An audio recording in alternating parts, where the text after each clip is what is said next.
নতুন সংসারে পদার্পণের এক সপ্তাহের মাথায় মেহতিশা জানতে পারল তার সদ্য বিবাহিত স্বামী তাকে বিয়ে করেছে নারী ব্যবসায়ীর নিকট চড়া দামে বিক্রি করতে। নিস্তব্ধ বিমূঢ় মেহতিশা উক্ত কথা জানার পর জীবনে প্রথমবারের মতো উপলব্ধি করল নিজের চরম অসহায়ত্ব। তবে কি সে ফুপির ওপর ভরসা করে জীবনের মস্ত বড় ভুলটা করে বসল? মেহতিশা অনুভূতিহীন চোখে তার স্বামী অনিককে দেখল। সে তখন নিচু গলায় মেহতিশার দাম হাঁকাতে ব্যস্ত মুঠোফোনে। টলমলে পায়ে মেহতিশা সরে দাঁড়ালেও দরজার আড়াল হতে। সাফেদ আকাশে কালসিটে মেঘ জমেছে। কিয়ৎক্ষণ পর মেদিনী কাঁপিয়ে বজ্রপাত হলো। তৎক্ষণাৎ শুরু হলো ঝুম বৃষ্টি। মেহতিশা পাথরের ন্যায় ভূমিতে ঠায় বসে। টিনের চালিয়ে পড়া বৃষ্টির শব্দ পাশের ঘরের অনেকের ফিস ফিস আওয়াজকে হুট করে অদৃশ্য করে দিয়েছে। বিমূঢ় মেহতিশা ভাবছে কিছু গভীর মনে। তার হঠাৎ করেই মনে হলো পৃথিবীর সকল মানুষ বড্ড নিষ্ঠুর মুখোশধারী। এই যে তার ফুপি বাবা মা মারা যাওয়ার পর তাকে এবং তার ছোট্ট বোনকে ঠাঁই দিল যখন, মেহতিশা তখন বুঝেছিল পৃথিবীতে ফুপির মতো ভালো মানুষ আর একটিও নেই। কিন্তু তখনও তার মনে হচ্ছে ফুপির মতো ছলনাময়ী মিথ্যাবাদীকেও হতেই পারে না।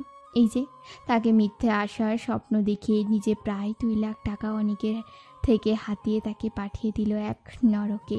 এই কাজটা কি একজন ভালো মানুষ করতে পারে কখনো? আর অনেক মিষ্টিভাষী মধুর মতো কথা বলা শ্যামবর্ণের ছেলেটা, সে কি করলো মেহতিশার সাথে?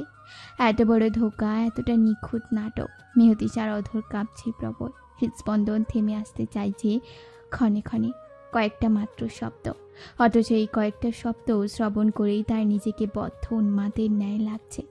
এ কি মেহতিশা, কখন এলে তুমি? এই ঠান্ডার ভিতরে বসে আছো কেন? অনেকের বিচলিত কণ্ঠস্বর। উল্টোপিঠ হয়ে বসে থাকা মেহতিশা তার ছেলের হাসি দিল। কয়েক পলক পূর্বেও সে এই ছেলেটার কণ্ঠ শোনার জন্য মরিয়া হয়ে যেত, অথচ এখন তার এই মুহূর্তে ইচ্ছে করছে অনেককে গলা চেপে হত্যা করতে। নিজেকে সামলে উঠে দাঁড়ালো সে। অনেকে কিছু জানতে দেওয়া যাবে না, তাহলে হিতে বিপরীত হতে পারে।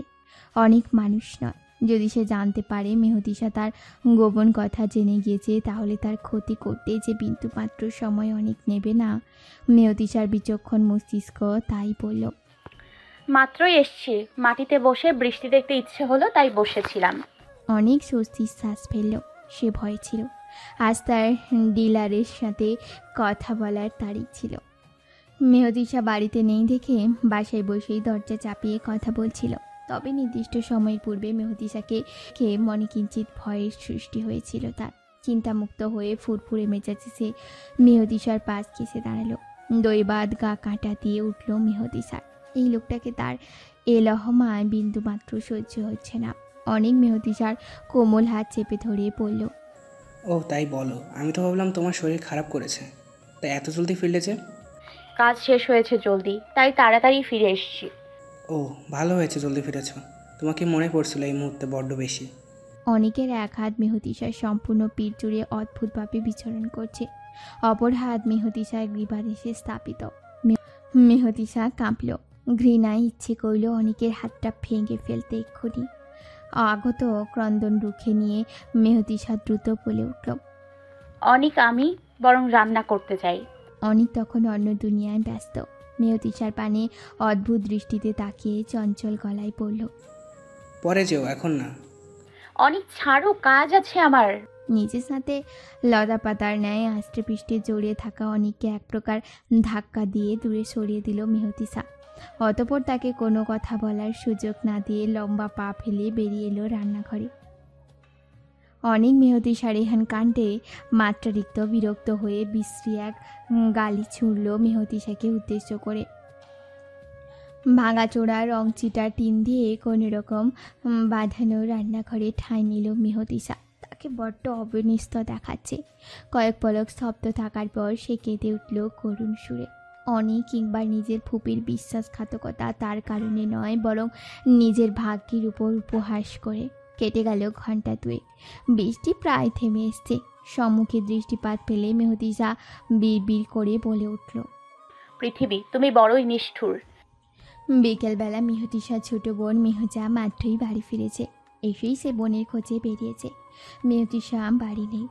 3 সেডে 2টো রুম ঘুরে এসে মেহজাজ তাই পুছল। হতাশ হয়ে সে নিজের জন্য বরাদ্দকৃত ছোট্ট ঘরটায় এসে কাঁধে স্কুল ব্যাগ নামালো। তার প্রচণ্ড গরম লাগছে, মাত্রাহীন গরম। গলা শুকিয়ে কাঠ। পানির সন্ধানে বের হতেই তার দর্শন মিলল মেহতিশার সঙ্গে। মেহজাজ ছুটে গেল সেদিকে, বোনকে জড়িয়ে ধরে প্রশ্ন করল, কই ছিলে আপা? আমি সেই কখন থেকে তোমাকে খুঁজছি। মেহতিশা বিমর্ষ গলায় জবাব দিল। ছিলাম আশেপাশেই। কিয়ৎক্ষণের মৌনতা। মেহজা মাথা তুলে তাকালো মেহতিশার পানে। তারা পাখি স্বাভাবিক দেখাচ্ছে না, কেমন বিষণ্ণ ছন্ন ছাড়া লাগছে। মেহজা সন্দিহান কণ্ঠে বলল, কি হয়েছে আপা? তোমাকে এমন লাগছে কেন? মেহতিশা চটপট কিছু ভাবল। অনেকের কাছে তার আর থাকা চলবে না, সেই নরপিশাচের কাছে নিরাপদ নয়। আর নাই বা তার বোন। সে শক্তপোক্ত সিদ্ধান্ত নিল নিমেষে। মুখশ্রী রূপরেখা পাল্টে গেল তার। মেহজাকে উদ্দেশ্য করে বলে উঠল, মেহজা, যাও তো, ব্যাগ গোছাও তাড়াতাড়ি। তোমার দরকারি জামা কাপড় ব্যাগে ঢুকাও, আমরা আর এখানে থাকবো না। 8 বছর বয়সী মেহজা ফ্যাল ফ্যাল করে তাকালো। ভীষণ কৌতূহলী কণ্ঠে সে শুধালো, কেন আপা? আমরা কোথায় যাব? কেনই বা যাব? মেহজা, তোর দুলাভাই ভালো মানুষ না, আমাদের পালাতে হবে, না হলে আমাদের ভীষণ বিপদ। যা বলছি তা কর জলদি, আমি আমার প্রয়োজনীয় জিনিসপত্র নিয়ে আসছি। ছোট্ট মেহজাকে আর বুঝতে হলো না। সে বোধহয় মেহতিশার অব্যক্ত কথা ভালোই বুঝতে পারল তার আপার কপালে বুঝি নতুন জীবনেও সুখের সন্ধান হয়নি। সে ছুটল তার জন্য বরাদ্দকৃত ঘরটায়। মেহজার হাত ধরে মেহতিশা উদ্দেশ্যহীন পথ ধরে হাঁটছে। তার সামনে বিশাল পথ পাড়ি দিতে হবে, অনেক দূর অবধি যেতে হবে। এই আকাঙ্ক্ষায় সে অবিরত পায়ে হাঁটছে। তবে তার জানা নেই সে এখন কোথায় যাবে, কার কাছে যাবে। হাঁটতে হাঁটতে মেহতিশার আচানক মাথায় আসলো মায়ের কথা। তার মা ঢাকার এক নামকরা এমপির বাড়িতে কাজ করত। এমপির বউ ছিলেন বেশ নম্র ভদ্র মানুষ। মেহতিশাকে কি ভীষণ আদরটাই না করতো ভদ্র মহিলা। মেহতিশার মনে হলো এই মানুষটার কাছে একটুখানি সাহায্য চাইলে তিনি নিশ্চয়ই ফিরিয়ে দেবেন না। তাছাড়া সে তো সারা জীবন আর থাকতে চাইছে না, একটা রাতই তো। মেহজাকে নিয়ে মেহতিশা গন্তব্যে রওনা দিল। হাতে জমানো ছিল কিছু টাকা। সে টাকা দিয়েই ঢাকার বাসে চড়ে বসলো। পৌঁছলো 5 ঘন্টা পর। বর্তমানে সে তার কাঙ্ক্ষিত স্থানে বসে। সিঁড়ি দিয়ে নামছেন সালমা ওয়াজিদ। মেহতিশা তবে লক্ষ্য করে উঠে দাঁড়ালো। কাছে আসতেই নম্র কণ্ঠে সালাম দিল। সালমা ওয়াজিদ সালামের জবাব নিয়ে বললেন, ও মা, মেহতিশা, এতদিন পর তোরা কোথা থেকে এলি? তোদের মা মারা যাওয়ার পর তো কখনোই এমুকও হলি না, একটাবার কখনো আমার সাথে দেখা করতেও আসলি না, আজ কি মনে করে? মেহতিশা ইতস্তত বোধ করছে। অন্তরালে জড়তা ভীতি নিয়েই শুধালো, একটা সাহায্যের দরকার ছিল আন্টি, দয়া করে আপনি আমায় আজকের রাতটা আমার বাসায় থাকতে দেবেন? আমার যাওয়ার কোনো জায়গা নেই, আমি কাল সকালেই চলে যাব মেহজাকে নিয়ে। আসলে রাত হয়েছে তো, না হলে আমি কখনো এভাবে আশ্রয় চাইতে আসতাম না। এভাবে বলছিস কেন মেহতিশা? আমি কি তোদের আপন কেউ নই? তোরা আমার মেয়ের মতো। শুধু আজকের রাত কেন, তোরা সারা জীবন আমার বাড়িতে থাকলেও আমি কিচ্ছুটি মনে করব না। মেহতিশা নতমস্তকে দাঁড়িয়ে ভূমির প্রতি দৃষ্টি মেলে মেয়ে আসা কণ্ঠে বলে উঠল, সারা জীবন না আন্টি, আজকের রাতটাই শুধু থাকতে চাই, কাল সকালেই আমি চলে যাব। রাত তখন 2:10। মেহতিশাকে ঝাপটে ধরে মেহজা তখন তন্দ্রায় আচ্ছন্ন। মেহতিশা চোখে তন্দ্রায় নেই কোনো ছাপ। তার মস্তিষ্কে ঘুরপাক খাচ্ছে হাজারো দুশ্চিন্তা। মুখশ্রীতে লেপ্টে রয়েছে বেদনার চিহ্ন। দরিদ্র পরিবারে জন্ম তার। বাবা মায়ের জন্য পড়াশোনাটা করতে পেরেছিল যা একটু, কিন্তু একটা সড়ক দুর্ঘটনা যখন বাবা মাকে ছিনিয়ে নিল তার নিকট হতে, তখন সে সদ্য HSC পাস করা মেয়ে। জীবন ডুবে গেল তার তমসার। বাবা মা গত হওয়ার পর আশ্রয় নিলেন ফুপি। টিউশনি করিয়ে নিজের পড়াশোনা সহ ছোট্ট বোন মেহজার পড়াশোনাও চালাচ্ছিল মেহতিশা। তবে মাঝে ঘটে এক উদ্ভট ঘটনা। জীবনটা বুঝি তার আবারও থেমে গেল। সময় গড়ালো। বয়স বাড়তে বাড়তে 25-এর কোঠায় বাড়ি খেতেই ফুপি তোড়জোড় করলেন বিয়ে। মেহতিশা নিষেধ করার অবকাশ পেল না। বিয়েটা তাকে আরও এক কালো অধ্যায় ঠেলে দিল। নিস্তব্ধতা বিদ্যমান পরিবেশে। হঠাৎ কলিং বেলে প্রখর শব্দ বিরাজমান নৈশব্দে ধস নামল। পরপর 4 থেকে 5 বার কলিং বেল বাজল। থামাথামির নাম নেই। মেয়তিশা উঠে বসল। সবাই ঘুমিয়ে গেছে কি? দরজা খুলছে না যে। দ্বিধাদ্বন্দ্ব ভুগতে থাকা মেয়তিশা মাথায় কাপড় টেনে উঠে দাঁড়ালো। ড্রয়িং রুমে এসে দরজা খুলতেই সামনে আবিষ্কার করলো সুঠাম দেহের এক পুরুষকে। মেয়তিশা ছেলেটাকে দেখে কিয়ৎ ভরকালো, চমকালো। তার সম্মুখে স্থির রূপে দাঁড়িয়ে থাকা ছেলেটা হঠাৎ দ্রুত পায়ে এগোলো। হাত বাড়িয়ে চেপে ধরলো তার 2 বাহু। বড় বড় চোখে তাকিয়ে থাকা মেয়তিশাকে এবার বুঝি বাকরুদ্ধতা গ্রাস করে নিল। তমসাচ্ছন্ন রজনী, আধারের বুকে ডুবে রয়েছে শহর। বাতাবরণে বইছে তখন হিমেল হাওয়া, সমীরের সোঁদা মাটির গন্ধ। আচানক জোরালো হাওয়ায় দ্রুত গতিতে ছুটে এসে মেহতিশার গা স্পর্শ করল। বাকরুদ্ধ হয়ে থাকা মেহতিশার তখন হুঁশ এলো। সে চিটকে দূরে সরে দাঁড়ালো। মুখশ্রীতে দেখা দিল তার কিয়ৎ ক্রোধের লেজ। চোখের দৃষ্টি কঠিন করে মেহতিশা শক্ত গলায় বলল, আশ্চর্য তো, আপনি আমাকে স্পর্শ করলেন কোন সাহসে? ছেলেটা তখনও ভ্রুকুচকে তাকিয়ে। তার ভীষণ রাগ লাগছে। সে রাগের প্রকোপে একজন পর নারীকে চড় মারার আকাঙ্ক্ষা জাগে। ঠিক সেরকম রাগ চেপে বসেছে তার মস্তিষ্কে। সে চিবিয়ে বলে উঠল, আপনি এই বাড়িতে কেন?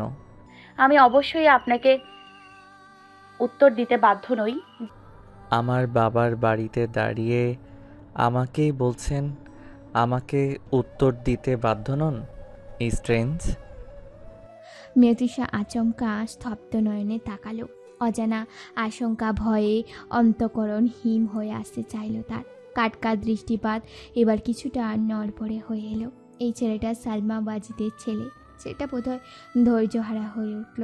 গলার স্বর নিম্ন থেকে উচ্চে পৌঁছালো। প্রায় চেঁচিয়েই জিজ্ঞেস করলো, এই মেয়ে, কথা বলছেন না কেন? আপনি এখানে কি করছেন? মেয়তিশা উত্তর দিতে নিচ্ছিল। আচানক এক ভারী কণ্ঠ তাকে থামিয়ে দিল। পেছন থেকে কেউ ছেলেটাকে ডাকলো, সরতাজ, তুমি আবারও মধ্যরাতে এখানে এসেছো? মেহতিশা পেছনে তাকালো। সালমা ওয়াজিদ দাঁড়িয়ে সিঁড়ির একদম নিকটে। সরতাজ সরু চোখে তাকালো মায়ের দিকে। মেহতিশাকে দরজার সামনে রেখেই সে লম্বা লম্বা পা ফেলে মায়ের নিকট পৌঁছে পড়ল। এই মেয়েটা এখানে কি করছে? ও আমার কাছের মানুষ, তাই সে এখানেই। তুমি যদি আজ রাতে বাসায় থাকার উদ্দেশ্যে এসে থাকো তাহলে নিজের রুমে যাও। সরতাজ অপমানিত বোধ করল। যদিও মায়ের উক্ত ব্যবহারই তার স্বাভাবিক ব্যবহার, তবুও বাহিরের এক মেয়ের সামনে তার মা কখনোই ভাবে কথা বলতে পারে এটা সে ভাবেনি। এক নজর আশপাশে তাকিয়ে যে সে পথে এসেছিল সে পথ দিয়েই বাড়ির বাহিরে চলে গেল। যাওয়ার পূর্বে সদর দরজা এতটাই জোরে লাগিয়ে গেল যে দরজার পাশে থাকা ফ্লাওয়ার ভাসটা মাটিতে পড়ে টুকরো টুকরো হয়ে গেল। সালমা ওয়াজিদ সামনে এগোলেন। দরজা লাগিয়ে মেহতিশার নিকট পৌঁছে পড়লেন। এত রাতে উঠেছিস যে, দরজা খুলতে বুঝি? মেহতিশা কণ্ঠ খাদে নামিয়ে বলল, জি আন্টি। ঘুমের ব্যাঘাত ঘটলো তোর? যা ঘরে যা, ও আর আসবে না। আর রাতে 1000টা কলিং বেল কেউ দিলেও আর কখনো খুলবি না, ঠিক আছে? মেহতিশা মাথা নাড়ল।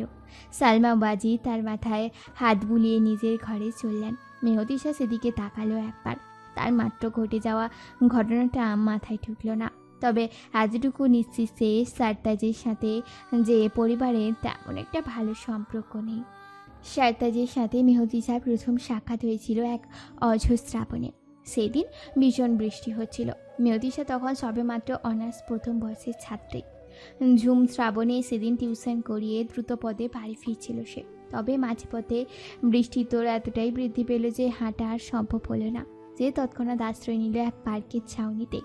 ছাউনিতে তখন হাতে গোনা কয়েকজন মানুষ। সড়ক তখন বিরান। হাতের ছাতা বন্ধ করে মেহতিশা জড়সড় হয়ে দাঁড়ালো। কিয়ৎক্ষণ পর তার মনে হলো তাকে কেউ দেখছে গভীরভাবে। সে জলদি পাশে তাকালো। তৎক্ষণাৎ যে দৃশ্য সে দেখলো তা দর্শন করে সে যার পরনেই রেগে গেল। এক অচেনা ছেলে তার ছবি তুলছে। ছেলেটা আর কেউ নয়, বরং সরতাজ ছিল। আপনি বিনা অনুমতিতে আমার ছবি তুলছেন কেন? মাছরাঙা পাখিটা সবেমাত্র নিজের শিকার করতে নেমেছিল। সরতাজ ক্যামেরার ফোকাসে সেদিকে রেখে যেই না ছবিটা ক্লিক করতে যাবে তখনই ভেসে এলো এক প্রতিবাদী নারী কণ্ঠ। সারতাজের ফোকাস সরে গেল। সে ভীষণ বিরক্তি নিয়ে চোখের সামনে থেকে ক্যামেরা সরিয়ে নিল। চক্ষু সম্মুখে ক্রোধান্বিত রমণী দেখে সে প্রশ্ন করল। সরি ম্যাডাম, কি বললেন? নিয়তিশা দ্বিগুণ রাগ নিয়ে শুধালো। ন্যাকামি করেন, বোঝেন না? না হ্যাঁ, আপনি আমার ছবি তুলছিলেন কোন সাহসে? সারতাজ হালকা হেসে বলল। সরি ম্যাডাম, আপনার কোথাও ভুল হচ্ছে। আমি আপনার ছবি তুলতে যাব কেন খামোখা? খামোখা তুলতে যাবেন কেন? আপনার মতো পুরুষদের কাজই তো অযথা ফালতু কাজকর্ম করে নারীদের বিকৃত করা, বিরক্ত করা। ম্যাডাম, আপনি কিন্তু অযথা তর্ক জড়াচ্ছেন। আমি আপনার ছবি তুলিনি, বরং আপনার ঠিক পিছে থাকা মাছরাঙার শিকার করার মুহূর্ত ক্যাপচার করছিলাম।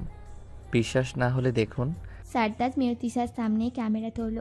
ক্যামেরা থাকা একের পর এক ছবিগুলি দেখাতে লাগলো। তার মাঝে এক অল্প বয়সী মেয়ের একটা ছবি চলে এলো, যার পোশাক অনেকটা মেহতিশার পরে থাকা পোশাকের সাথে মিল রয়েছে। একটু খেয়াল করে মেয়েটার মুখশ্রী যেই না দেখতে নিবে অমনি ক্যামেরা বন্ধ হয়ে গেল। বিধিভাব, বিপদ যখন আসে তখন সব দিক দিয়েই আসে। উক্ত মেয়েটার মুখশ্রী না দেখে মেহতিশা ধরেই নিল এটা সেই ছিল। সারতাজ যে এত করে বোঝালো এটা সে নাম, তবুও মেয়েটা বুঝলো না। লাহমায় আশেপাশে হাজির হলো উৎসুক বাঙালি। হুজুগে মেতে থাকা কয়েকজন মানুষও মেয়টিসার সাথে তাল মিলিয়ে সারতাজকে একজোট কথা শুনিয়ে দিল। অসহায় সারতাজ সেদিন দাঁতে দাঁত চেপে সব সহ্য করে নিল। আর কী বা করার আছে? ইস, কেন যে সে মাছরাঙার ছবিটা তুলতে গেল, আর তার আফসোস হচ্ছে, ভীষণ রকম আফসোস। মেয়টিসার পাশে ঠিক পিছনের পুকুরটায় বসেছিল মাছরাঙা। ওখানে দাঁড়িয়ে ছাড়া আর কোনো উপায় ছিল না ছবি তোলা। সারতাজ তাই তো বাধ্য করে এমনটা করল। তারপর বেশ কয়েকদিন পার হলো। সারতাজ মেহতিসাকে খুঁজেছিল নিজেকে নির্দোষ দাবি করার জন্য, তবে সে পেল না মেয়েটাকে। একদিন জরুরি কাজে যমুনা ফিউচার পার্কের ওদিকে যেতেই তার দর্শন মিলল মেহতিসার। ক্যামেরাটা তার সাথেই ছিল। সারতাজ চুলো সেদিকে। মেহতিসার সামনে দাঁড়িয়েতেই মেয়েটা খিটখিটে মেজাজ নিয়ে তাকে বলল, আপনি আবার আবার এসছেন আমার সামনে? বেহায়া লোক তো। সারতাজ সেদিন দাঁতে দাঁত চেপে তার শুভ্ররাঙা মুখশ্রী রক্তিম করে বলেছিল, আগে এগুলো দেখুন, তারপর আমাকে বেহায়া বলবেন ম্যাডাম। সেদিন নিজেকে মেহতিসার সম্মুখে নির্দোষ প্রমাণ করতে সক্ষম হয়েছিল সারতাজ। মেহতিসা অনুসূচনায় দগ্ধ চেহারাটা দর্শন করে সে আর কোনো বাক্য ব্যয় না করে চলে এসেছিল। একজন মানুষকে শাস্তি দিতে তাকে অনুশোচনায় ভোগানোর মতো কঠোর শাস্তি আর দ্বিতীয় তার হয় না। এরপর কদিন মেহতিসা ক্ষমা প্রার্থনা করে একটা চিঠি লিখেছিল সারতাজকে। সারতাজ ঢাকা বিশ্ববিদ্যালয়ে পড়তো। খবর নিয়ে জানার পর সেই চিঠিটা লিখল। তারপর এক মাধ্যমে পাঠিয়ে দিল সারতাজের নিকট। মাস পেরল, বছর পেরল, চিঠির কোনো উত্তর নেই। সারতাজের আর হদিস নেই। মেহতিসাও ব্যাপারটা প্রায় ভুলেই বসল। সকাল হতেই মেহতিসাকে ছন্নছাড়া দেখালো। কি করবে, কোথায় যাবে, কিভাবে একটা কাজের ব্যবস্থা করবে তা ভেবে ভেবে তার গলায় শুকিয়ে এলো। শুষ্ক চোখ জোড়ায় পানি এসে জমল। ছোট্ট বোনের চিন্তায় বুকের ভেতরটা হাহাকার করে উঠল। সে এইচএসসি পাস, অনার্স দ্বিতীয় বর্ষ অবধি পড়ার সুযোগ পেয়েছিল, যা কোনো কাজেরই না। ভবিষ্যতের চিন্তায় ব্যাকুল হয়ে উঠল তার অন্তঃকরণ। মেহজা তখনও নিশ্চিন্তে ঘুমাচ্ছে। মেহতিসা বোনের দিকে অসহায় চোখে তাকিয়ে থাকলো কেবল। তখনই দরজায় টোকা পড়ল। মেহতিসা উঠে দাঁড়িয়ে এগোলো। দরজা খোলার পরই তার দর্শন মিলল সালমা ওয়াজিদের। মেহতিসা ভীষণ লজ্জা পেল। আজ তার এ বাসা ছেড়ে চলে যাওয়ার কথা, অথচ সকাল 10টা বেজে গেলেও তবুও সে বেহায়ার মতো ঠায় পড়ে আছে এ বাড়িতে। আন্টি, আমি এক্ষুনি চলে যাচ্ছি। আসলে মেহজা এখনো ঘুম থেকে ওঠেনি তো, তাই দেরি হলো। সালমা ওয়াজি থমথমে গলায় বললেন। আমি কি তোকে চলে যেতে বলেছি মেয়তিশা? মেহতিসা মাথা তুলল। আমতামতা করে কিছু বলতে নিলেই সালমা তাকে থামালো। হাত ধরে টেনে নিয়ে এলো পাশের লাইব্রেরি রুমে। অতঃপর নম্র কণ্ঠে বলা শুরু করলো, এখন তুই কোনো কথা বলবি না। আমি যা যা জিজ্ঞাসা করব তার সঠিক উত্তর দিবি শুধু। বল তো মা, তুই এতদিন কোথায় ছিলি? কাল রাতেই বা তোকে কেন আমার বাড়িতে আশ্রয় নিতে আসতে হলো? মেহতিসা তার বিষণ্ণ দৃষ্টিপাত ভূমিতে ফেলে রেখেছে। শেষ বিকেলে পরন্তর উত্তরের মতো তার মুখশ্রী হয়েছে ফিকে। সে ভেতরে কথা সাজালো, ইচ্ছে করেই নিজের বিয়ের ব্যাপারটা চাপা রেখে বলতে লাগলো। আমি এতদিন আমার ফুপুর বাসায় ছিলাম, কিন্তু ফুপু আর আমাদের দুই বোনের ভরণ পোষণ নিতে পারছিলেন না। আর আমরাই বা কতদিন ওনার ঘাড়ে চেপে বসে থাকতাম। তাই চলে এসেছি অস্থির হয়ে। সিদ্ধান্ত নিয়েছি ছোটোখাটো একটা চাকরি করে মেহজাকে বড় করে তুলবো। আমার পড়াশোনাটা তো আর হলো না, মেহজাকেই না হয় মানুষ করি। কি চাকরি করবি ভেবেছিস? না আন্টি। সালমা এবার অনুরোধের সুরে বলল। মা, তাহলে তুই আমার কাছে থাক চাকরি না হওয়া পর্যন্ত। ভাবিস না আমি তোকে দয়া করছি, ভেবে নিস ঋণ পরিশোধ করছি। তোর মায়ের কাছে আমি অনেক ঋণী মা। মেহতি শাহ কৌতূহল নিয়ে প্রশ্ন করলো। কিভাবে? কিন্তু এ বিষয় পরে কথা হবে, এখন আমার কথা শোন।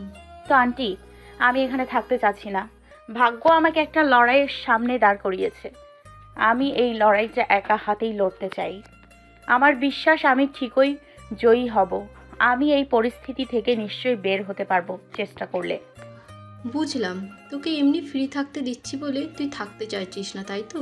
তাহলে তুই এক কাজ করো, বাসায় টুকিটাকি কাজে আমাকে সাহায্য কর। আমি তোকে এর বিনিময়ে পারিশ্রমিক দেব, থাকার জায়গা দেব। মনে কর এইটাই তোর চাকরি। যখন তুই তোর মন মতো কাজ পাবি তখন না হয় চলে যাস। এবার রাজি হয়ে যা না মেয়তিশা। মেয়তিশা মৌন রইল কিয়ৎক্ষণ। শেষে বহু চিন্তা করে সে রাজি হলো সালমা ওয়াজিদের দেয়া প্রস্তাবে। পৌষ মাসের এক দুপুরবেলা মেয়তিশা দুর্বল পায়ে তখন ফুটপাত ধরে হাঁটছে। ঢাকায় শীত যেন এবার একটু বেশি। শীতের প্রকোপে দাঁতে দাঁত লেগে আসছে তার। মেয়তিশা মাত্রারিক্ত শীতকে পাত্তা দিল না। সে চিন্তিত। আজ এক সপ্তাহ ধরে চাকরির সন্ধানে এদিক সেদিক ছুটছে, কিন্তু দেশে যে পরিমাণ শিক্ষিত বেকারের হার বাড়ছে সেখানে তার মতো এইচএসসি পাস করা মেয়ের অতি নগণ্য এক চাকরি পাওয়াও দুর্লভ। মেয়তিশার বর্তমান দিনগুলো কাটছে চক্ষু লজ্জায়। সালমা ওয়াজিদ বাড়িতে থাকতে তার কি পরিমাণ যে লজ্জা লাগছে তা বলার বাইরে। সালমা ওয়াজিদ তাকে তেমন কাজও করতে দিচ্ছে না। এতে মেহতিশা এক প্রকার ধরেই নিয়েছে ভদ্রমহিলা তার প্রতি দয়া প্রদর্শন করেছে। অথচ মেহতিশা এক চিরন্তন সত্যের ব্যাপারে এখনও অবগত নয়। টিএসসি পৌঁছতেই মেহতিশার আকস্মিক সাক্ষাৎ হলো সারতাজের সঙ্গে। তারা দুজন চলার পথে কি করে যেন সামনাসামনি পড়ে গেল। মেহতিশা বিব্রত হয়ে পাশে কাটিয়ে চলে যেতে নিতেই সারতাজ এক তিক্ত কথা পেশ করল। সেই তিক্ত কথা শ্রবণ করা মাত্র মেহতিজ পাথরের ন্যায় নিস্তব্ধ ধারণ করল। ভীষণ অপমানে তার সর্বাঙ্গ কেঁপে কেঁপে উঠল। ফ্রিতে অন্যের বাসায় বোঝা হয়ে থাকছেন, আপনার কি কমন সেন্স নেই? মেহতিশা শটান হয়ে দাঁড়াল। অপমানে তার স্যাম মুখশ্রী তখন থমথমে হয়ে উঠেছে। কান দুটো কি ভীষণ চলছে তার, যেন কেউ এই মাত্রা মরিচের গুঁড়ো লাগিয়ে দিয়েছে। মেহতিশার আত্মসম্মান বোধ প্রবল। কেউ তাকে অপমান করে কথা বললে তাকে কড়া জবাব দিয়ে বসে, কোনো কিছুর পরোয়া করে না। অন্যের বাসায় ফ্রিতে বোঝা হয়ে থাকছি মানে? প্রথমত আপনার মা আমায় অনুরোধ করেছেন তার বাসায় থাকতে, এবং দ্বিতীয়ত আমার কমন সেন্স আছে কি নেই তা আমি ভালো বুঝবো। আপনি প্রশ্ন তোলার কে? আশপাশে আজ কিছুটা নীরব। মানুষের পদাচরণ তেমন নেই, যা আছে তাও ক্ষীণ।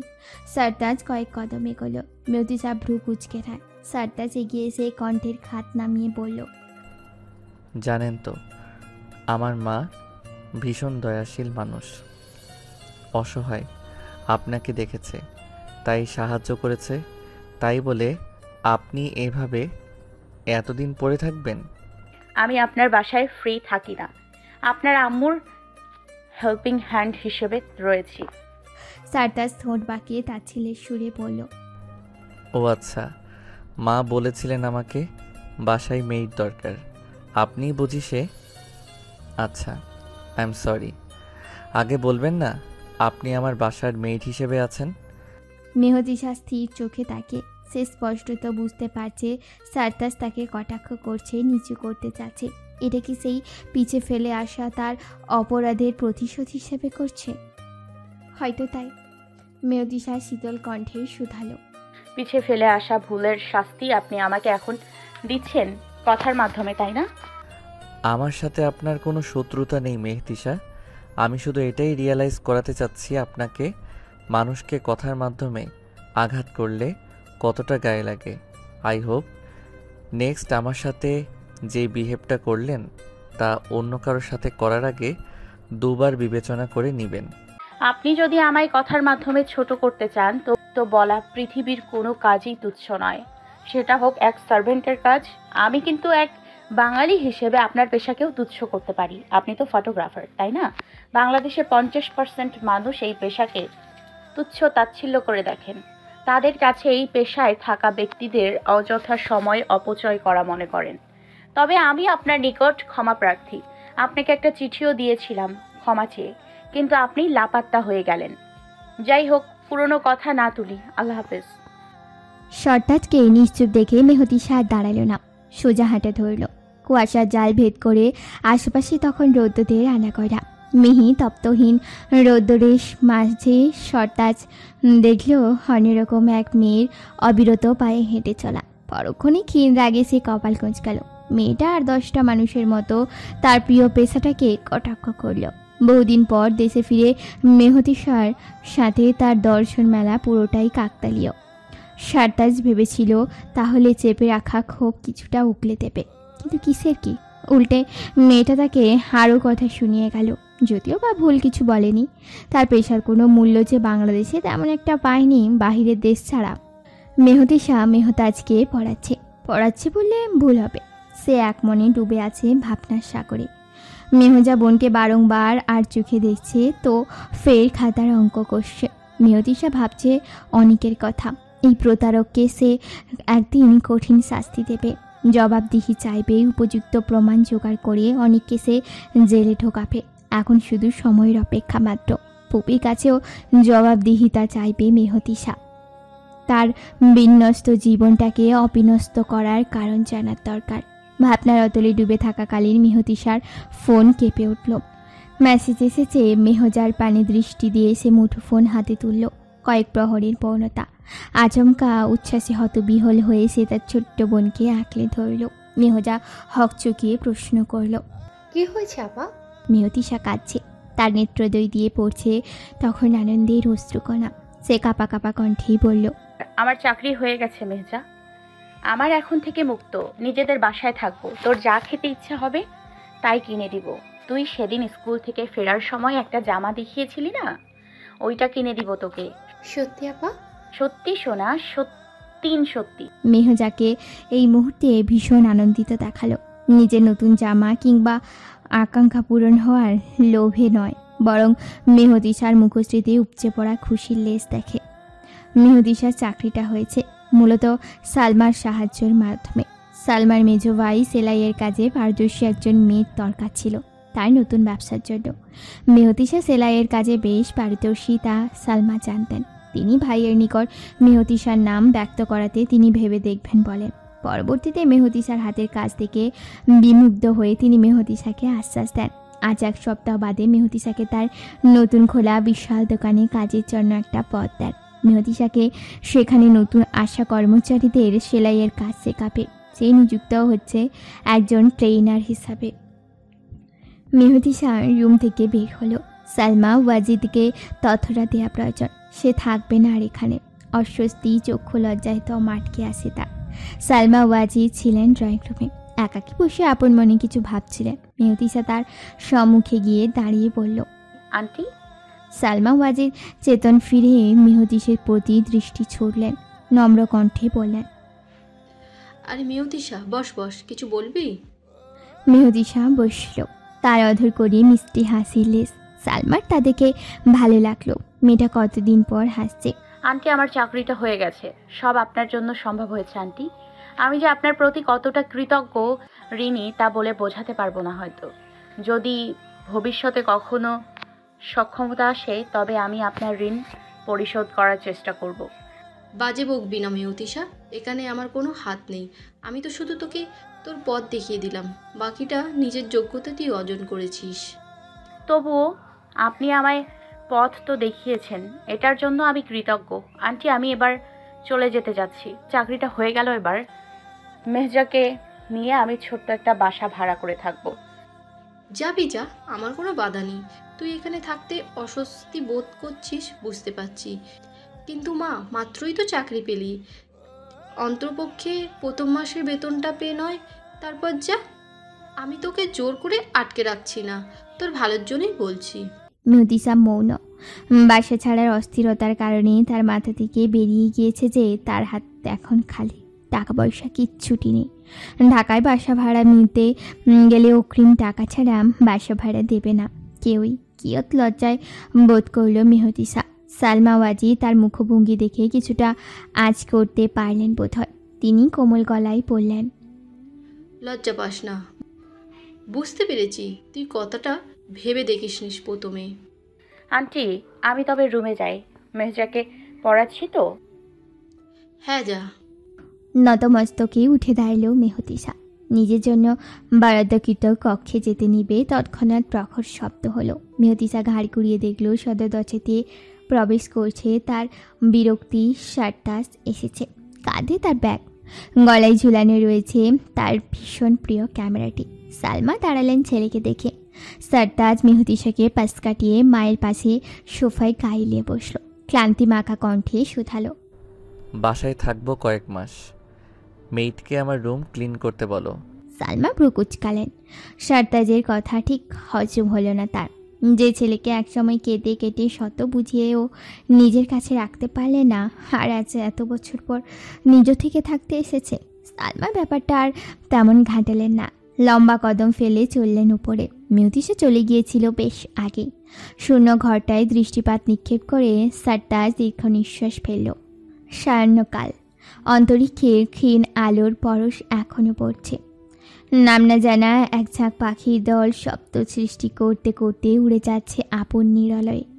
নামার শেষে কিচেনে এসেছে মেহদিসা। এই সময় বাড়ির সবাই চা খায়। এই চা বানানোর দায়িত্বটা আরোপ হয়েছে তার উপর। সালমা তাকে কোনো কাজ করতে দিতে চায় না, না দিলেও রান্না কাজ করার বিশেষ বাধা প্রদান করেন না।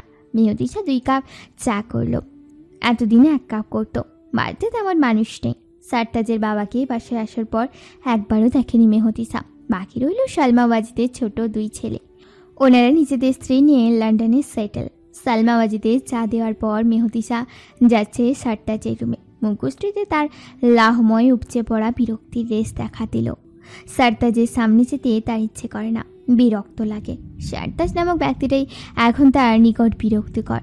দরজার কাছাকাছি যেতেই কড়া নাড়ল মেহদিসা। ভেতর থেকে ভারী কণ্ঠে সারতাজ সঙ্গে সঙ্গে জবাব দিল, ভেতরে আসো। বুভুক্ষের ন্যায় ফোনে ডুবে রয়েছে সারতাজ।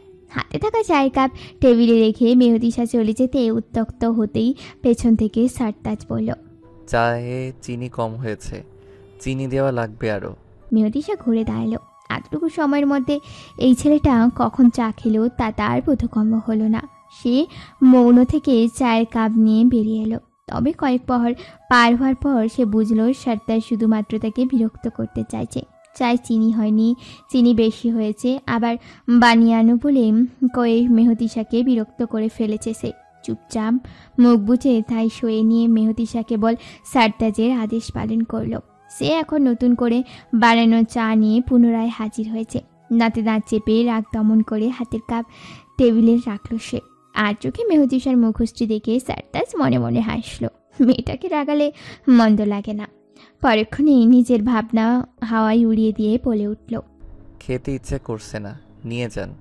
সামান্য চা বানানো শিখতে পারেননি আপনি? মেহদিসার রাগে দুঃখে কাঁদতে ইচ্ছে করলো। তিক্ত কণ্ঠে সে শুধালো, আপনি আমাকে অযথা বিরক্ত করছেন। সারতাজ অবাক হওয়ার ভান করে বলল, আশ্চর্য তো, বিরক্ত কোথায় করলাম? যা সত্যি তা বলবো না নাকি? মেহদিসা প্রত্যুত্তর করতে নিলে সারতাজ তাকে থামিয়ে বলল, যান এখান থেকে, আমার গুরুত্বপূর্ণ কাজ আছে।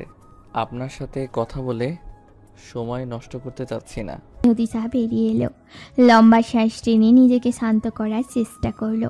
সুযোগ পেলে ছেলেটাকে সাজতা করতে হবে। ছেলেটা অযথা তার পিছু লেগেছে না। সকালবেলা অনেক উপস্থিত হয় মেহদিসার ফুপির বাড়িতে। সে বেশ কয়েকদিন যাবৎ মেহদিসাকে খুঁজে পাচ্ছে না। তবে একটা চিঠি পেয়েছে, যা মেহদিসারই লেখা।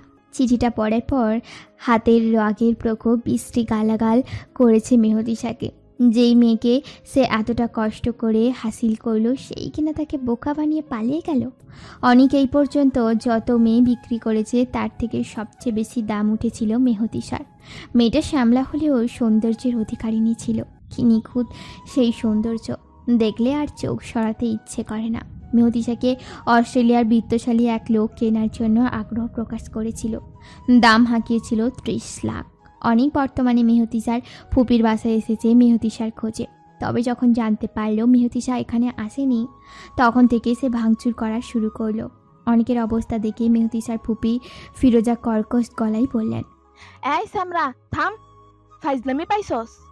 তোরে আমি মেহতিসারে তুইলা দিছি, এখন মেহতিসারে দেখা রাখার দায়িত্ব তোর। তুই কোন সাহসে এখানে আইসা ভাঙচুর করতাছস? অনেক ক্ষিপ্ত দৃষ্টিতে তাকালো। ফিরোজার কঠিন গলা শুকিয়ে এলো। সে চাহনি দর্শন করে পায়ের কাছে পড়ে থাকা চেয়ারে লাথি মেরে অনেক দ্রুত পায়ে এগিয়ে এসে পড়ল। এই বুড়ি চুপ, সব দোষ তোর। তুই আমাকে আগে বলবি না তোর ভাতিজি কেমন? ওর ভিতরে এত সাহস দিল কে? মেহতিসাকে খুঁজে এনে না দিলে তোকে আর তোর মেয়েকে জ্যান্ত পুঁতে দেবো। দেখি কি করস, সাহস তো কম না তোর। বেশি প্যাক প্যাক করলে তোর কুকীর্তি সব পুলিশের কাছে গিয়ে বইলা দিমু, মনে রাখিস। এখন আমার বাড়ি থেকে বাইর হ। কি দেশ আমাকে বুড়ি? তুই মনে হয় খুব ভালো মানুষ। নিজের ভাতিজিকে আমার কাছে বিক্রি করেছি 2 লাখ টাকার বিনিময়ে। এখন কিন্তু আমাকে ফাঁসাই দিতে পারি না? যা করার করগা, এখনই আমার বাড়ি থেকে বাইর হ, নাইলে বাড়িওয়ালারে ডাইকা মাইর খাওয়ামু। অনেক খুঁজতে খুঁজতে বেরিয়ে এলো। ফিরোজার ভরসা নেই, ইনি এই মুহূর্তে তাকে জেলে পাঠাতে পারেন। পরবর্তী কোনো এক সময় ফিরোজাকে উচিত শিক্ষা দেবে মনস্থির করে সে চলল নিজের গন্তব্যে। দরজার আড়ালে এতক্ষণ লুকিয়েছিল ফিরোজার একমাত্র মেয়ে ইলা, অল্প বয়সী মেয়ে। তবুও মাত্র ঘটে যাওয়া ঘটনা এবং কথা শুনে তার ঘৃণায় বুক কেঁপে উঠল। তার বিশ্বাস করতে কষ্ট হচ্ছে ইনি কি আসলেই তার জন্মদাত্রী মা, তার অতি পছন্দের ব্যক্তিটা।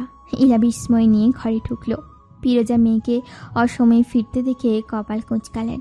সন্দিহান গলায় প্রশ্ন করলেন, তুই আজকে এত তাড়াতাড়ি আইসস কেন স্কুল থাকা? ইলা মরা গলায় শুধালো, তুমি মেহতিসা আপুকে বিক্রি করে দিলা মা? কি দোষ করেছিল আপু? মাত্র 2 লাখ টাকার জন্য তুমি এইভাবে আপুর জীবনটাকে ধ্বংস করে দিলা মা? কেমনে পারলা? আজ যদি মেহতিসা আপুর জায়গায় আমি থাকতাম, তুমি কি এই কাজ করতে পারতা? ফিরোজা মেয়েকে ধমকালেন, উল্টা পাল্টা কথা বলিস না। তুই আমার পেটে ধরা মাইয়া, তোরে কেন বিক্রি করতে যাবো আমি? মেহতিসা আপু তো একজনের পেটে ধরা সন্তান মা, একজনের বোন। সে নিজের পেটে ধরনি বলে এমন নিষ্ঠুরতা? আল্লাহ সইবে না মা, আল্লাহ সইবে না এই অন্যায়। চুপ করিলা, বেশি জ্ঞান দিবি না আমারে। যা করছি তোর ভালার জন্য। বাপ নাই তোর, ভাবছস কি হইব আমাগো? ইলা আহত দৃষ্টিতে তাকালো। তার রুচি উঠে গেছে ফিরোজার সাথে কথা বলার। মেহতিসার মুখশ্রী অক্ষিপটে ভেসে উঠতেই সে ক্রন্দন চেপে ছুটল নিজের ঘরে। পৃথিবীর মানুষ কত নিষ্ঠুর বিধাতা। দুর্বল ক্লান্ত পায়ে হাঁটছে মেহতিসা। সায়ান্ন নেমেছে বাতাবরণে, সাথে ঝেঁকে বসেছে স্মৃতির প্রকোপ। কি ভীষণ চিত্রাই না লাগছে। দাঁতে দাঁত লেগে আসার উপক্রম, হাত পা মৃদু কম্পমান। কয়েক প্রহর পূর্বে নামা ঝুম বৃষ্টি এখন সাইত সড়কের আনাচে কানাচে। পাতাবিহীন গাছগুলো বৃষ্টির পানিতে সতেজতা ফিরে পেয়ে কেমন দাম্ভিকতা নিয়ে দাঁড়িয়ে রয়েছে। বঙ্গোপসাগরে নিম্নচাপের কারণেই অসময়ে বৃষ্টি। অম্বর নিকষ আলো যেন জগতের সকল আধার টেনে নিয়েছে নিজের মাঝে। শব্দহীন পত্রায় মাঝে মাঝে পাখিরা তার স্বর ডেকে জানান দিচ্ছে নিজেদের উপস্থিতি। মেহতিসা যেতে খেয়াল করলো কত মানুষ কাঁপছে শীতে, জুবুথবু হয়ে বসে আছে সিক্ত ফুটপাতে। তাদের চেহারা দিকে ভীষণ মায়া হলো তার, কষ্ট হলো। মেহতিসার নিজের শরীরে তো পাতলা ওটা, হাত শূন্য। সে চাইলে তো আর পারবে না তাদের সাহায্য করতে। স্থানটা ছেড়ে আসার পূর্বে মানুষগুলোকে চেয়ে দেখল একবার। তাদের মুখশ্রী জুড়ে বহাল বিষণ্ণতা, কাতরতা। মেহতিসার মনে হলো শুধু তার আর এই মানুষগুলোর মাঝেই নয়, এই শহর জুড়েই কেবল বিষণ্ণতার রাজ। সাহারিয়া ভিলা আজ অতিমাত্রায় শান্ত, শব্দহীন। প্রথম যে বাড়িতে আসবে সে নিশ্চিত ধরে নেবে বাড়িটাই কেবল ভূতেদের বসবাস। বাড়ি থেকে বেশ চাকচিক্যময় লাগলেও ভেতরটা কেমন অন্তঃসার শূন্য, নিস্তব্ধ। মেহতিশার মাঝে মধ্যে মনে হয় এমন অমুক নীরবতা বিরাজের নিশ্চিত কোনো কারণ রয়েছে। ছোটবেলায় সে যখন এই বাড়িটায় আসতো তখন কতটাই না প্রাণোচ্ছল আনন্দ ঘর ছিল তার বাড়ি। অতীত এবং বর্তমান কতই না পার্থক্য। মেহতিশা মেহজকে খুঁজতে লাগলো, কিন্তু মেহজার দর্শন পেল না কোথাও। সালমার ঘরেও সে চক্কর দিয়ে এসেছে, অথচ মেহজা সেখানেও নেই। মেহতিশাকে কেমন অবিনস্ত দেখালো এই পর্যায়ে। সালমা ওয়াজিদ আজ বাড়িতে নেই, জরুরি প্রয়োজনে নিজের বোনের বাসায় গিয়েছে।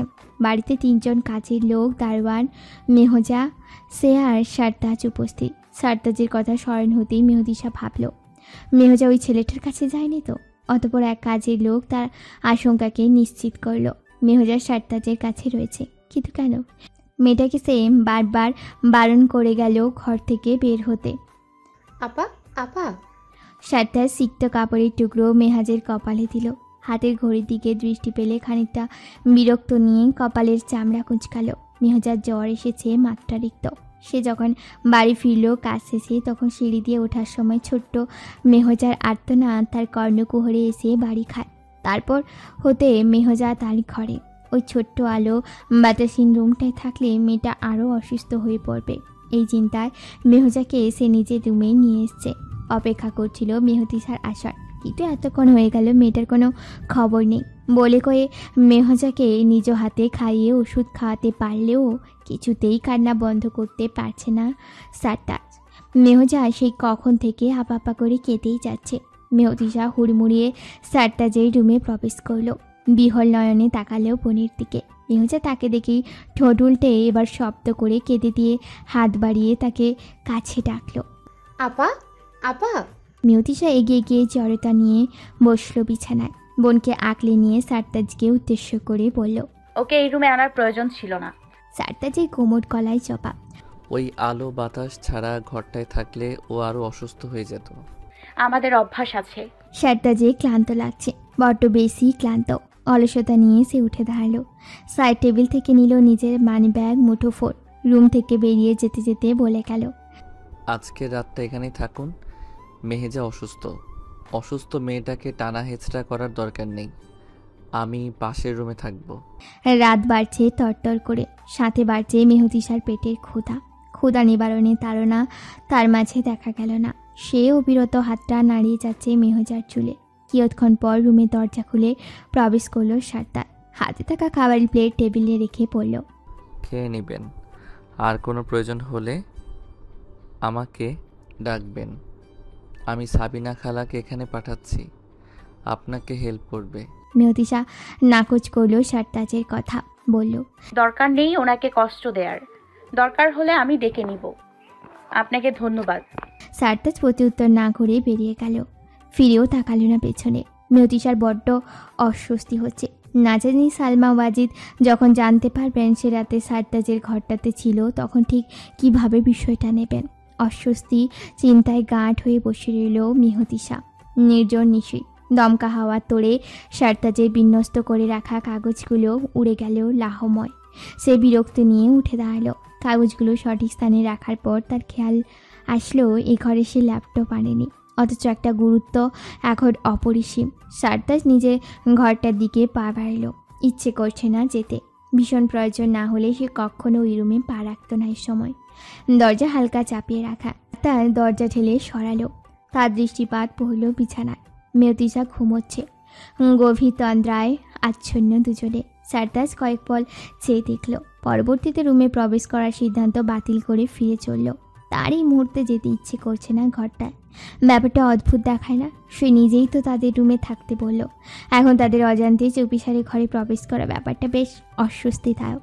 সারতাজ ফিরে যেতে যেতে ভাবল মেহতিশার কথা। মেয়েটা আলাদা ধাঁচের, একটু শক্ত মন। আচানক পদচারণ থামালো সে।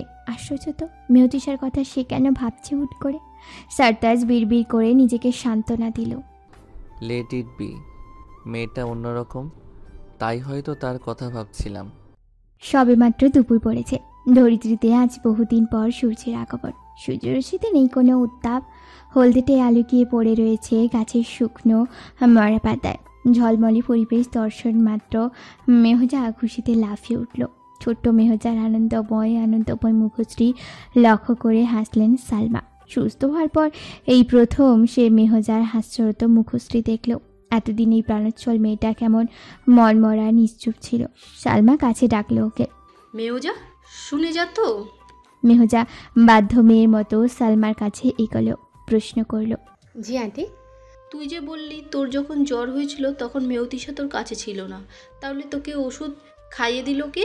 সাবিনা? মেহজা মাথা নাড়ল। সে খুলে বলল সারতাজে তার মুমূর্ষু অবস্থায় সেবা করার কথা, আদর করে আঁকলে নেওয়ার কথা। মেহজার সম্পূর্ণ কথা মন দিয়ে শুনল সালমা। অতঃপর আনন্দে তার নেত্রদয় চকচক করে উঠল। তার প্রাণোচ্ছল হাসি খুশিতে মেতে থাকা ছেলেটা কি তবে স্বাভাবিক রূপে ফিরে এসছে? শুক্রবার হওয়াতে মেহতিসার আজ ছুটি, তাই সে বাসাতেই অবস্থান করছে। আর সকাল থেকেই কোমর পেতে নেমেছে সে রান্নার কাজে। সালমার পছন্দের খাবার রান্না করার সিদ্ধান্ত নিয়েছে। সাথে সারতাজের জন্য কিছু রান্না করতে বলেছিল সালমা। মাত্রই হাতের সকল কাজ সেরে গোসল করে বের হলো মেহতিসা। নামাজ পড়ে দুপুরের খাবারের জন্য ডাকতে চলল সালমা এবং মেহজাকে। বাগানে পৌঁছতেই সে দেখল মেহজা ছোটাছুটি করছে। তা দেখে মেজাজ চটে গেল তার। রাগান্বিত সুরে বোনকে উদ্দেশ্য করে হাত ছাড়ল। মেহজা, কালই সুস্থ হলে আর আজ কেন এভাবে ছোটাছুটি করছিস? ঘরে আয়। সালমা এগিয়ে আসলেন। তাকে আজ অন্যরকম লাগলো মেহতিসার নিকট। ভদ্রমহিলাকে আজ একটু বেশি খুশি লাগছে না? সালমা এগিয়ে এসে মেহতিসাকে শাসন করলো। খবরদার, মেয়েটাকে কিছু বলবি না মেউতিশা। এই কয়েকদিন কেমন মনমরা হয়ে পড়েছিলি, আর এখন দেখ কতটা হাসি খুশি লাগছে। খেলতে দে, দৌড়াদৌড়ি করলে ওর আরও ভালো লাগবে। মেহতিসা কণ্ঠ খাদে নামিয়ে বলল। কালই তো সুস্থ হলো আন্টি, এখন এভাবে ছোটাছুটি করলে অসুস্থ হয়ে পড়বে তো। পড়বে না। পুরুষালী ভারী কণ্ঠস্বর। মেহতিসা পেছন ঘুরল। সারতাজ ট্রাউজারের দু পকেটে হাত ঢুকিয়ে এগিয়ে আসছে ধীরস্থ গতিতে। সেই গিয়ে দাঁড়ালো মায়ের পাশে, ভারী কণ্ঠে বলল। ওকে ওর মতো থাকতে দিন, হাসি খুশি থাকলে বেটার ফিল করবে। মেহতিসা এই ব্যাপারে আর কথা বাড়ল না, নতমস্তকে দাঁড়িয়ে বলে উঠল। আন্টি টেবিলে খেতে দিয়েছি, খেতে আসুন। মেহতিসা স্থান ছেড়ে চলে গেল। সালমা সারতাজের প্রাণে তাকালো। ছেলেটা এক মনে সম্মুখে তাকিয়ে রয়েছে। দেখে মনে হবে যেন পৃথিবীর সব থেকে গুরুত্বপূর্ণ বিষয়টা নিয়ে সে আপন মনে গবেষণা করছে। তিনি এগোলেন শব্দহীন পায়ে। সারতাজের পাশে দাঁড়িয়ে বললেন।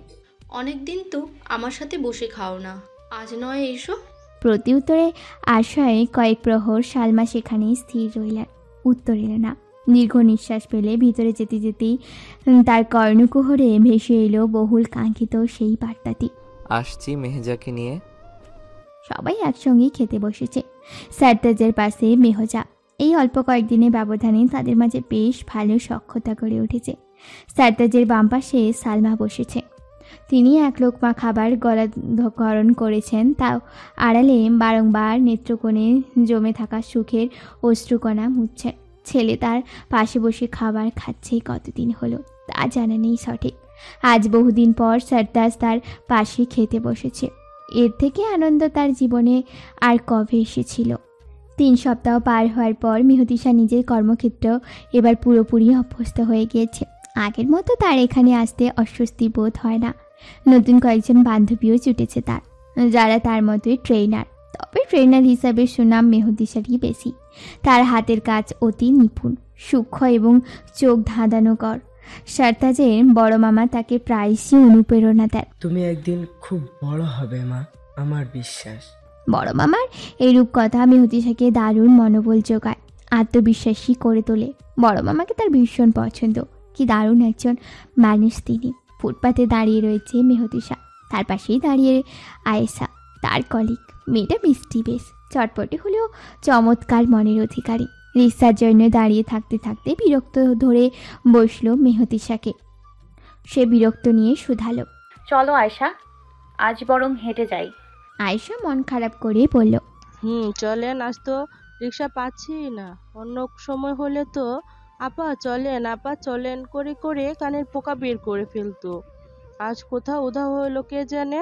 হাঁটা ধরল দুজন। ইদানিং তারা রিক্সাতে যাতায়াত শুরু করেছে। দুজনে ভাড়া সম পরিমাণে টাকা ভাগ করে ভাড়া মিটিয়ে দেয়। আয়েশা নানান ধরনের কথা বলছে। মেহতিসা শুনছে তো চারপাশেও নজর রাখছে। বাসা খোঁজা শুরু করেছে সে ইতিমধ্যে। মাস শেষ হতে বেশি দেরি নেই। প্রথম মাসের বেতন পেলেই সালমার বাসা ছাড়তে হবে। অর্ধেক পথ আসার পর আয়েশা তাকে বিদায় জানিয়ে চলে গেল নিজের গন্তব্যে। মেহদিসার বাকি পথটা একা যেতে হবে ভেবেই মন খারাপ হলো। এই রাত বিরাতে একাকি চলতে তার ভালো লাগে না, একটুও না। হিমশীতল বাতাবরণ, সমীরে বইছে নাম না জানা মাদকীয় পুষ্পের খান। সড়কপথে ছড়িয়ে ছিটিয়ে পড়ে আছে সোডিয়ামের হলদেটে আলো। কিয় দূরে আধারের মাঝে ছোটাছুটি করছে জোনাকি পোকা। কুয়াশার চাদরে ঢাকা পড়েছে পুরো শহর। অদূরে বিশাল বড় অট্টালিকায় লুকোচুরি খেলছে যেন কুয়াশার সাথে। দমকা সমীরণে ঘন ঘন ছুটে চলা অদূর পর্যন্ত। ক্ষীণ দূরে কিঞ্চিত রশ্মির প্রতি দৃষ্টিপাত ফেলে দ্রুত পায়ে এগোচ্ছে মেহতিশা। রাতে শহরে ঘুরে বেড়াতে মন্দ লাগে না, আর তা যদি হয় শীতের রাত। তবে সে মেয়ে, একাকী মেয়ে। এই শহরে লুকিয়ে রয়েছে অজস্র হায়না। নিকষ আঁধারের মাঝে গা ডুবিয়ে রেখেছে তারা। সুযোগ পেলেই ছুটে আসে। এই মানুষরূপী হায়নাগুলোকে ঘৃণা করেছে বড্ড বেশি। তাই তো রজনীতে তার শহরে বের হতে এত দ্বিধা সংকোচ। গন্তব্যে শেষ সীমানায় প্রায়। তৎক্ষণাৎ ঘটল এক অঘটন। তার সম্মুখে আকস্মিক উপস্থিত হলো তার অতি অপছন্দের ব্যক্তিটা। অনেক বিশ্রীভাবে হাসছে। তার হাসির শব্দে যেন চারপাশ কেমন গুমোটে রূপ ধারণ করেছে। রাত বেশি নয়, কেবল 8টা বাজল। তবুও আশেপাশের অমুক নীরবতার সাথে অনেকের উদ্ভট হাসি দেখে মেহতিশার কেমন যেন গা কাঁটা দিল। অনেক লম্বা পা ফেলে এগোলো, দাঁড়ালো মেহতিশার সন্নিকটে। ফের গা জ্বালানো হাসিটা হেসে বলল, কি গো জান, আমার ফেলে কই যাও তুমি? মেহতিশা অনেককে ফেলে এগিয়ে যাওয়ার বৃথা চেষ্টা করলো, কিন্তু সেই চেষ্টা বিফলে গেল। অনেক তার পথ রোধ করে দাঁড়িয়ে পড়ল। এত সহজে যেতে দিব? তুমি আবার 40 লাখ টাকার মাল পালা এসে ভাবছো পার পাবা? এত সহজে অনেক খন্দকারের হাত থেকে ছোট? জান। মেহতিশা অনেকের গালে চড় মারল। একটা না, দুইটা না, পরপর 5টা চড় পড়ল অনেকের গালে। অনেক ক্রোধান্বিত দৃষ্টিতে তাকিয়ে মেহতিশার হাত চেয়ে মুচড়ে দেওয়ার উদ্দেশ্য ধরতেই মেহতিশা উল্টে তার হাত চট করে ধরে মুচড়ে দেয়। তিক্ত কণ্ঠে বলে ওঠে, আমার হাত ধরা এতই সোজা? হাতের ব্যথায় আর্তনাদ করে উঠল অনেক। যতটা সহজ ভেবেছে মেহতিশাকে উঠিয়ে নিয়ে যাবে তা হবে বলে মনে হচ্ছে না। অনেক পকেট থেকে ধারালো অস্ত্রটা বের করলো, কর্কশ গলায় পড়ল, চুপচাপ আমার সাথে যাবি, না হলে এখনই পেটের ভিতর ঢুকিয়ে দেব।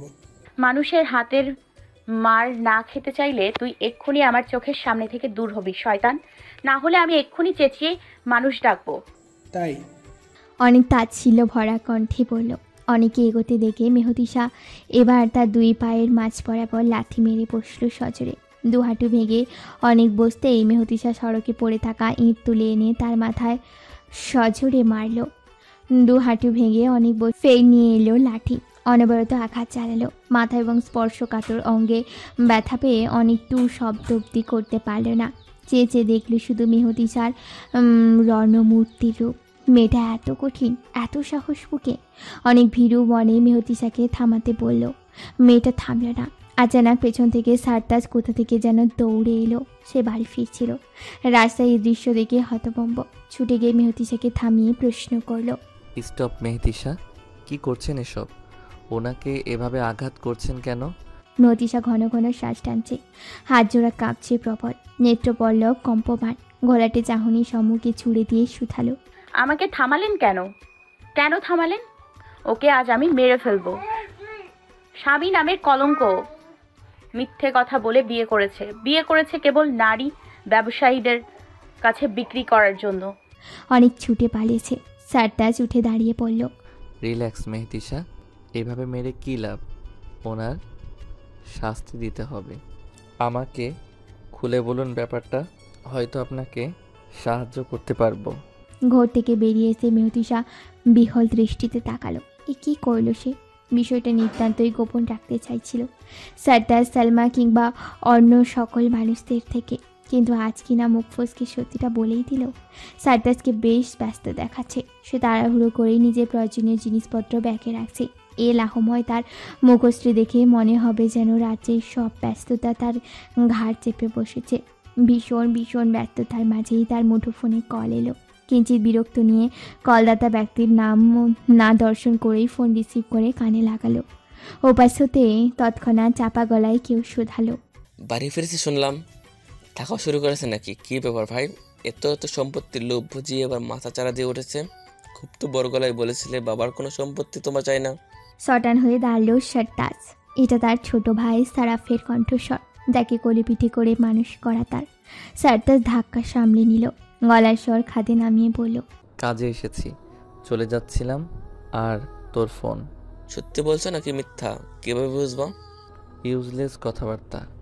যেভাবে আমার আসার খবরটা পেয়েছিস সেভাবে নিশ্চয়ই আমার চলে যাওয়ার খবরটাও জানতে পারবি। রাখছি তবে। সারাফ কল কাটার পূর্বেই সারতাজ ফোনটা কাটল। কিছুক্ষণ স্থির দৃষ্টিতে তাকিয়ে রইল শুনে, অতঃপর ধীরস্থ গতিতে বিছানায় গিয়ে বসল। দৃষ্টিপাত পড়ল চারপাশে। তার ভীষণ পরিচিত কামরাটা। ছোট থাকতে যখন এ বাড়িতে ছিল তখন নিজের মতো করে গুছিয়ে নিয়েছিল কক্ষটা। এ বাড়িটা যেখানে তার অজস্র স্মৃতি মিশে রয়েছে, বাড়ির সামনের সেই বাগানটা যেখানে তার কাটানো হাজার বিকালের সাক্ষী, সবশেষে বাড়ির মানুষগুলো।